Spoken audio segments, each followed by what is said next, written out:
Momento Edificação. Uma palavra de vida. Assista agora a palavra de hoje. Graça e paz, Igreja do Senhor Jesus.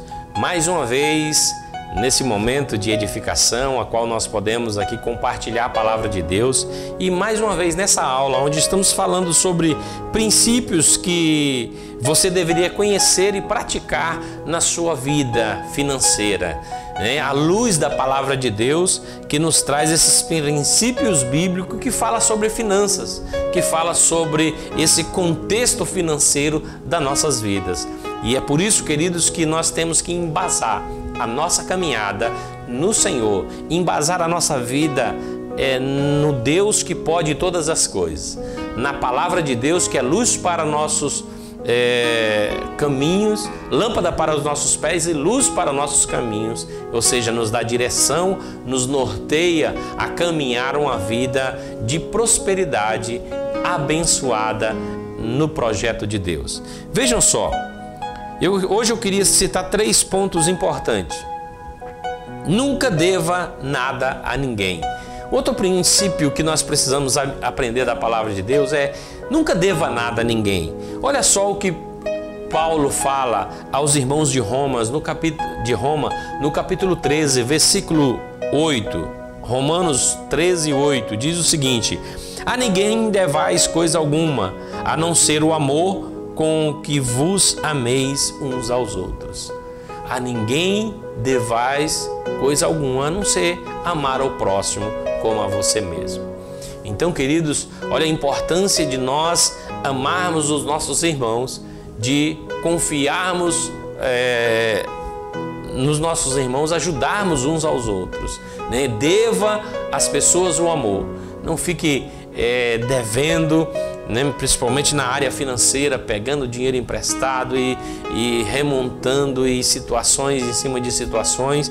Eu sei o que é isso, que já passei por essa situação, e nós temos que tomar muito cuidado, porque isso nos tira a paz, nos tira a direção, nos tira do norte de Cristo e nos faz sofrer e padecer muito, e principalmente envelhecer, né? Porque nós acabamos não conseguindo quitar e saldar as nossas dívidas, aonde nos leva a grandes prejuízos emocionais e muito mais. Então Paulo diz: olha, apenas deva o amor ao seu próximo e não outras coisas, né? Seja sempre a sua dívida de amar ao próximo. Não, eu preciso amar, eu estou em dívida com o meu irmão, eu estou em dívida com a minha família, eu estou em dívida com N situações, mas não financeiramente.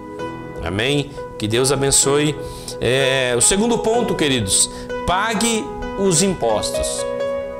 Uma das coisas que nós devemos ser exemplo nas nossas vidas é pagar os nossos impostos. Olha que Paulo fala também aos Romanos, capítulo 13, versículo 7.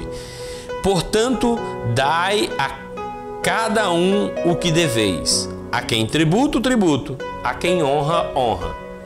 Olha só, queridos, às vezes tem muitos cristãos que querem viver uma vida totalmente espiritual e não entende que as coisas dessa vida é espiritual também.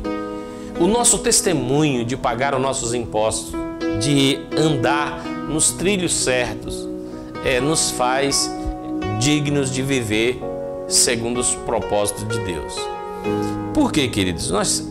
É tributo que temos que pagar, é certo, é justo, então vamos fazer isso, vamos pagar. É honrar que eu preciso honrar, né, as autoridades competentes, precisamos viver e honrar as autoridades competentes.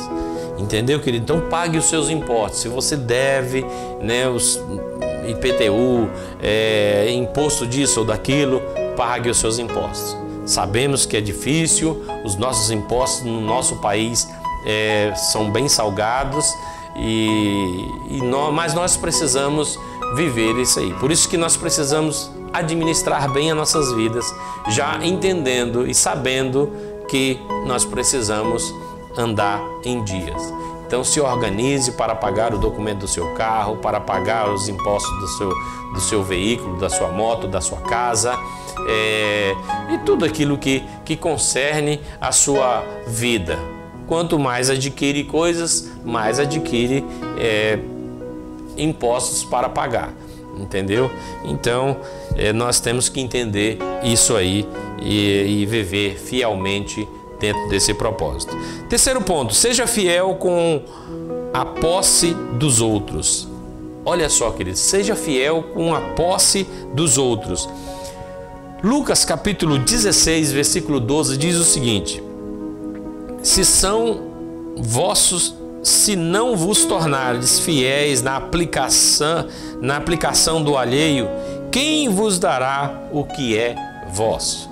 Queridos, olha só, às vezes nós já deparamos com situações em que pessoas elas pegam, né, coisas emprestadas das pessoas e não têm o devido cuidado. Às vezes um carro, uma moto, uma ferramenta, e não se preocupa em devolver, não se preocupa em cuidar, né, como se fosse dele, entendeu? E se não tem condições de pegar um carro emprestado ou uma moto emprestada, condições de consertar ou até dar outro no lugar, se for o caso, se houver uma colisão, então tem que haver esse cuidado, porque ninguém está à mercê de situações adversas na sua vida. Então, queridos, seja fiel com aquilo que é do próximo. Se você alguém te emprestou algo e você deve cuidar com toda responsabilidade, muito mais daquilo que é seu, porque o que é seu, se vier a perder, você está tranquilo, pelo menos é seu e você não deve nada a ninguém, né? Mas se você pegou de alguém e acabou acontecendo algo, que você arque com os prejuízos que assim aconteceu. Então seja fiel com a posse dos outros. Isso é a palavra de Deus que nos ensina. Se não vos tornares fiéis na aplicação do alheio, quem vos dará o que é vosso? Quem vai cuidar daquilo que é nosso, se nós não cuidamos daquilo que é do próximo e que nos emprestou ou que nos ajudou de alguma forma?